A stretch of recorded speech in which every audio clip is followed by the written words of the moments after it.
They're calling this one of the, if not the loneliest generation of men ever. Men are feeling disenfranchised, like reality, the world, jobs, the economy, everything isn't what they were sold when they were shown the manual of patriarchy. Here's the thing: patriarchy is dead. This is part one of a three-part patriarchy is dead series that's going to tell you and men where we stand. Regardless of your own personal belief, women are making new decisions. Women, this is not just about equality, by the way. Women are, on average, already making nearly as much, and in many cases in demos, more than men. That means the way men need to show up, not just in women's lives, but for themselves. More importantly, for ourselves, is what this conversation is all about. Now, for all of the alpha men, which by the way, alpha does not mean tough. If you go into what an alpha does in the pack, it's the one that maintains calmness in any part of the pack, any member of the pack that acts chaotic, that is not calm, the alpha holds space for that member to reclaim calmness, literally by the throat, showing physical brute force, but not to show it because I'm better than you, I can do anything I want to you, but to help it get back into its center, back into its power, back into its place, into its hierarchy, which packs are very much based on hierarchy. The human experience, while alphas is very much like what I just described, that in society, brute force isn't needed. In fact, when you take alpha men, and I'll show you an example of this in a minute, when you take alpha men out of the equation, you are actually left with a more peaceful society. Still men, just not the alphas who are trying to dominate, control, dictate, make everything the way I need it so I feel comfortable, even if it makes you uncomfortable. In fact, if it makes you uncomfortable, better yet. The red pill belief is that men who take the red pill are waking up from being held down, from the system not supporting them. Here's the thing, y'all, it's a joke. It's an absolute joke because this society was built for men by men. Damn women. It was made in the beginnings of modern patriarchy. And that was around 1950 or post World War II. And now the idea of a man being the sole breadwinner, the blue collar, working a job, working 40 hours a week, coming home, dinner's on the table. The wife took care of the kids, cleaned, cooked, shopped. The man doesn't have to do anything but go to work, come home, and be treated like a king. And that is what men still expect in large part today. And in fact, they say, oh, I'm high quality, I'm high value, I'm a high value man.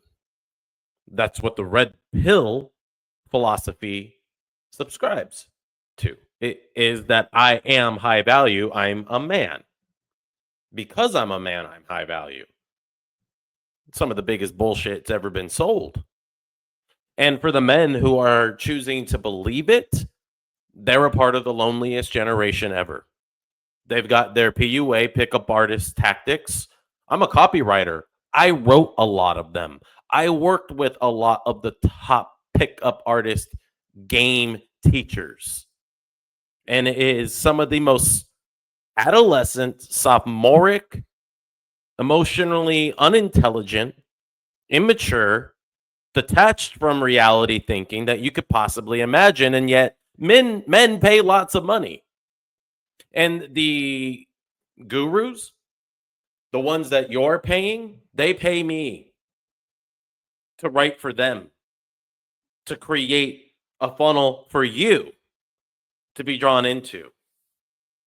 And that's how we got here.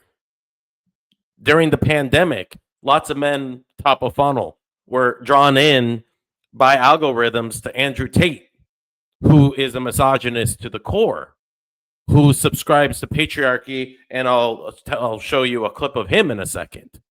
In fact, let me show you this right here on my own TikTok. These are comments left by women about men. And this video was made for men. All these videos that I did originally were made for men, but men really weren't the ones who participated. And so they got left out of the conversation about them. And what men aren't realizing is that women are done with the weaponization of I can't, I don't want to, that's your job. They're done being told who they can and can't be. And men are still under the belief that if I'm a man, there should be some level of patriarchy in our relationship, if not completely based on patriarchy. And while trad life exists, it's not the norm anymore. It's not what most women are thinking. Most women are realizing if I can make a living on TikTok shop, why do I need you to take care of you? Why do I need a job?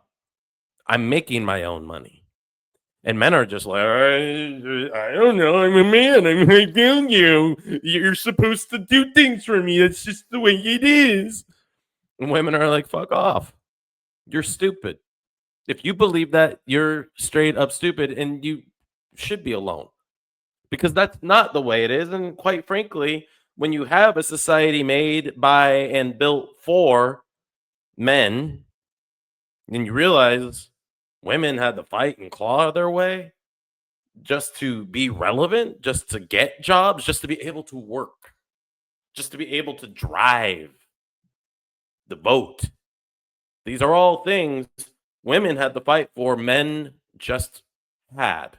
So check this out. When a male-female dynamic, the male always needs respect from the female, and then love can happen after. But if there's no respect off the beginning, there's no avenue for love. It's really important that people begin to understand this because respect is the other side of the coin of love. You can't love somebody you don't respect. That's just feeling sorry for them, one way or another. Or just, it's a feeling of, because you're so A, B, and C, I'll take care of you. It's like corgis. They have small legs. You start to see them get upstairs, you're like, I feel bad for you. You don't want to have that. You don't want a partner to say it either. Now, here's the thing about being non-confrontational, that you'll often say yes to a person that you don't respect, and in doing so, you are abusing that person. Do not be with people that you don't. So, a man telling men that they want and deserve respect. How do men get respect? Acting like they deserve respect. That's not respectful. That's not something that should be respected. You do not get respect just because you have a cock. That's just biology. That's just chromosomes. So fucking what? Does that make you high value because you have testosterone? Because you're a little physically stronger? Check this out. 30 years ago in Kenya, there was this troop of baboons, and we know them today as the forest troop. The troop was made up of alpha males who were the most socially dominant and aggressive and ruled over the rest of the baboons in the troop.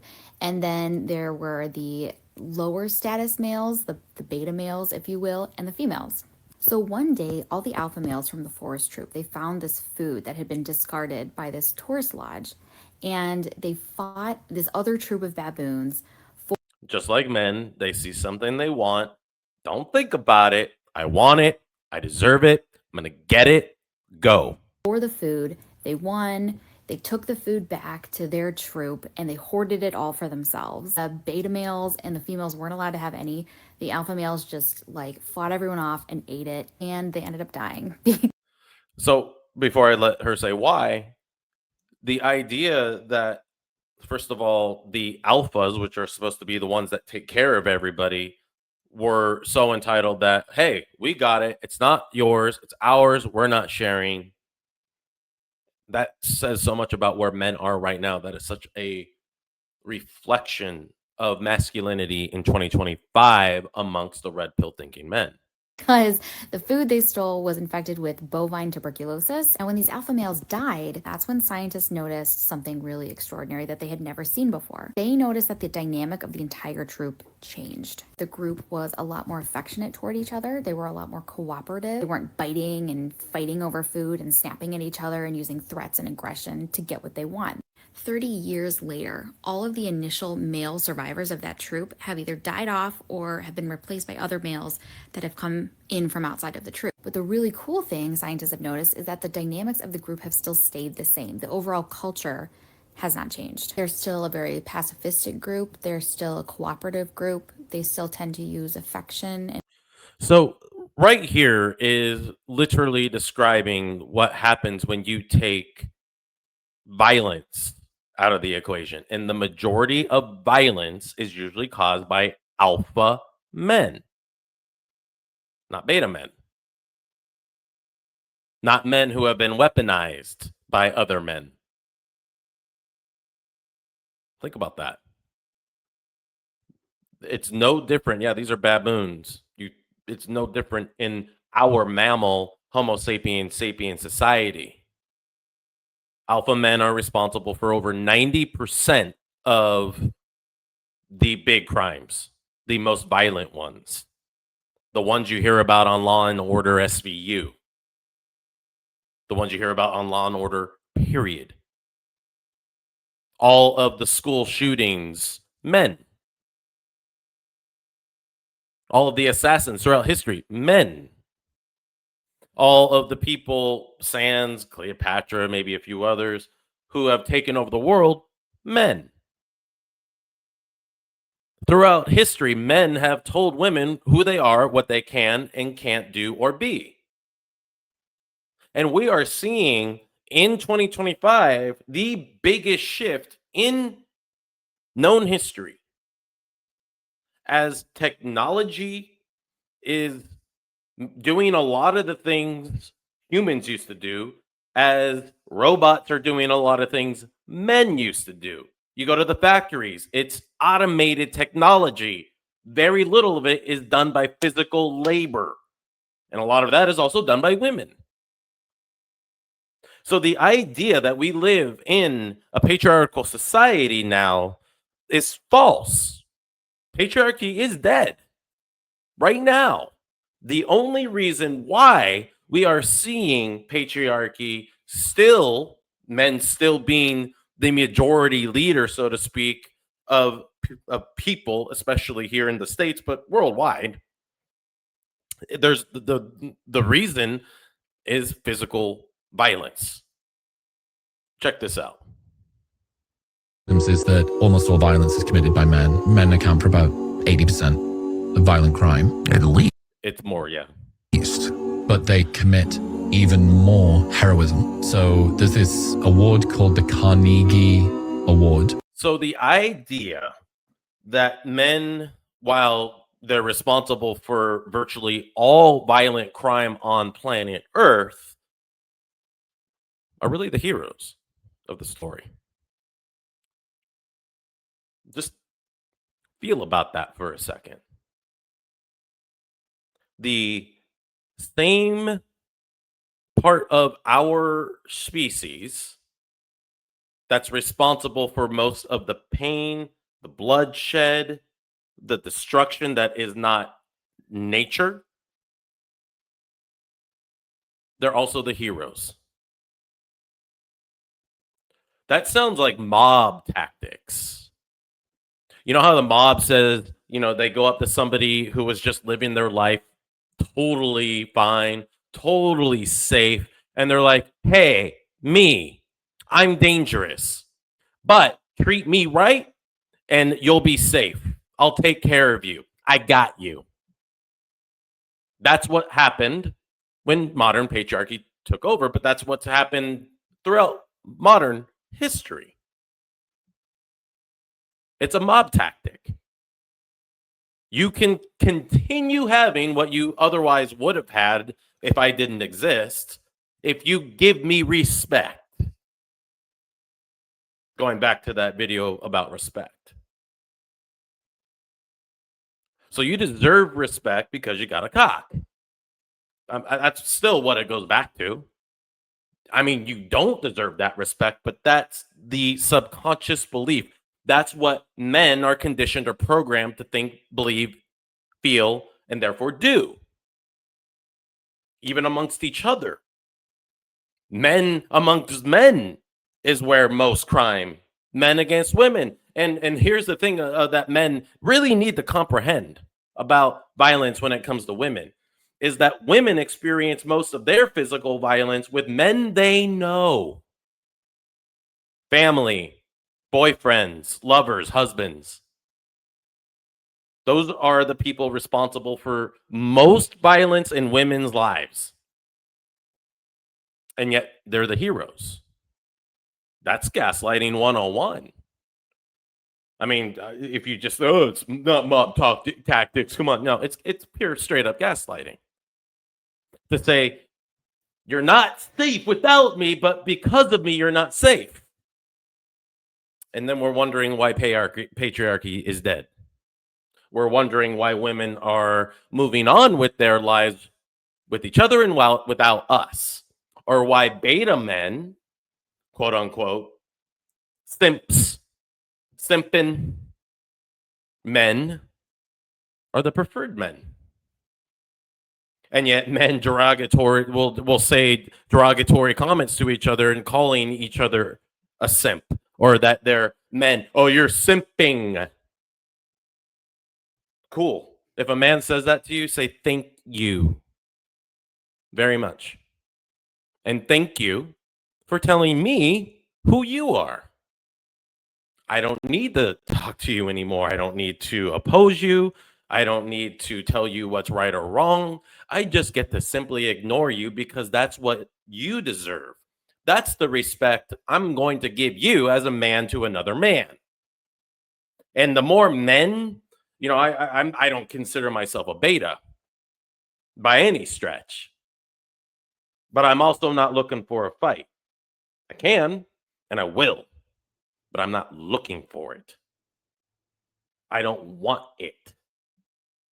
Because at the end of the day, since I was just a kid, I existed to try to protect the people in my life. Everything that I do is to create space to help protect. And sometimes, and I think a lot of men can relate to this, it makes you angry. It makes you feel unsafe or violent when you so passionately want to take care of people but can't. Whether it's because you don't have the skills or the job or the money, all the above. Right here, this man with this chick, Chloe, he would be considered beta. Somebody who is not trying to dominate, but coexist. Dream car after I had our son. Bare minimum. Buying me a Cartier ring for our 7-year wedding anniversary. Bare minimum. What? If you can afford it. Okay. A lot of men right there would say, oh, she's just a gold digger. Let's keep going. So just the ring. Yeah. Complimenting me every day, not just on my looks, but like my character traits, like how I'm funny or fun or you love me or like whatever. Bare minimum. The fact that you don't yell at me or call me names. Bare minimum. No, I had to add it. Oh my God. Paying all of our bills. Bare minimum. Being in this TikTok with me. Bare minimum. And there you have it. Yeah, come on, guys. Step up. So a lot of men look at him and they're like, oh, he's whooped, simping. He's a slave to her and he's just in servitude. She's got him wrapped around her finger. Tell me when to stop. And yet men like him are the ones who are in demand, regardless of the size of his dick or the size of his wallet. He's a man on a journey. He's a man that supports his woman to be a fully empowered human that is in partnership with them in equality in every way. That he is self-responsible and does not expect to be taken care of, because that's what he would be doing with his life if she wasn't there. And then you got this guy. Maybe even the 90s.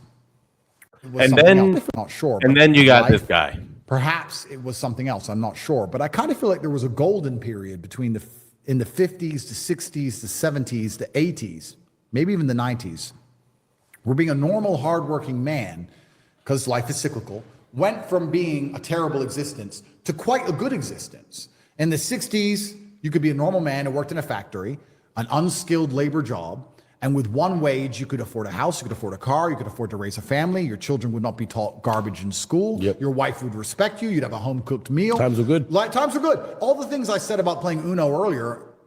So I'm going to stop right there. He is implying that that golden age for men was the golden age for everybody. Ask women if it was their golden age, because you're going to get a completely different answer. This is men telling history about the society that they built for each other. And he's patting himself on the back for being a part of that.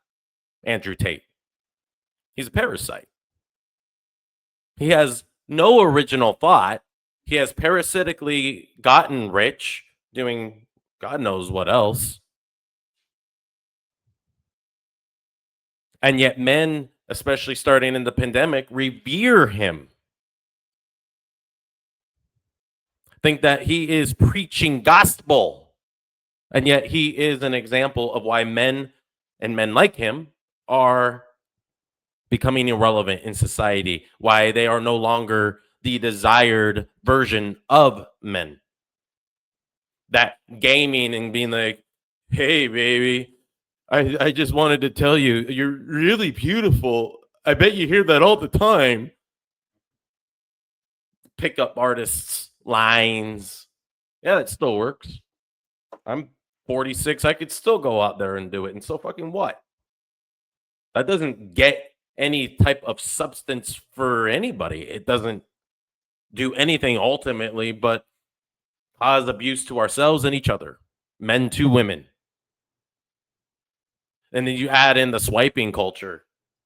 Man, when you take all of the need for effort away, the entitlement, it grows, doesn't it? But what is a red pill meant to a woman? As men comparing notes to gain an advantage in the sexual marketplace for years.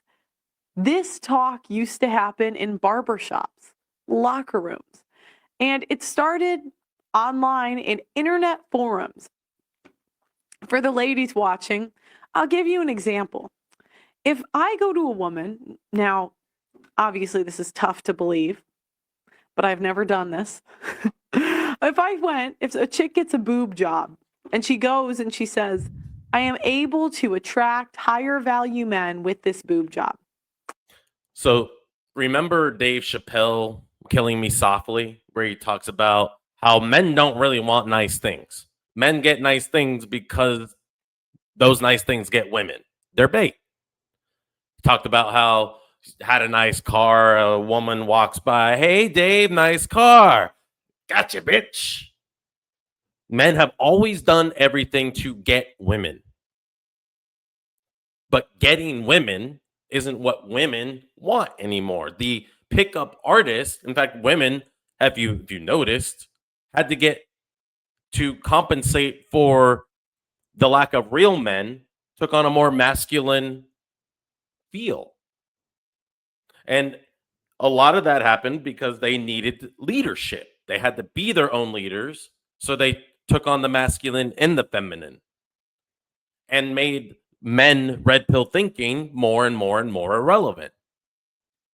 And that's where we are now, y'all. One more. see as the biggest problem that young guys are facing nowadays. More and more men are reverting over to kind of more red pill space content. The issue there is there becomes a hyper masculinity. There becomes a hyper patriarchal perspective on everything. And that's unhelpful because now the measurement for what it is to be a man is to get women and make a bunch of money. It's that shallow without a whole lot of equipping of what it means to be a father. And in and of themselves aren't bad. Having game, having muscles, having money, these things aren't bad, but they're very shallow. On the Christian end of the I'm going to stop that there. And no, being healthy, that's not a bad thing. I'm not going to gaslight you in saying that you shouldn't do everything that you can to be the best version of you for you, because you're on a journey to be that best version, not doing it to be bait. I have muscles to get women. I've got abs to get women. I got a nice car to get women. I got the clothes to get women. When do you have substance for you? And that is what men are being faced with now. How to be of real substance. People who can really contribute to women's lives, to society, and most importantly, to their own, because if they can't start there, nothing they do matters anymore. I'd love to know what y'all think about this. This is the first video, so please like and subscribe. And there is a lot more to come, both in part 2 and 3, and in just a lot of other conversations. Hope to see you there.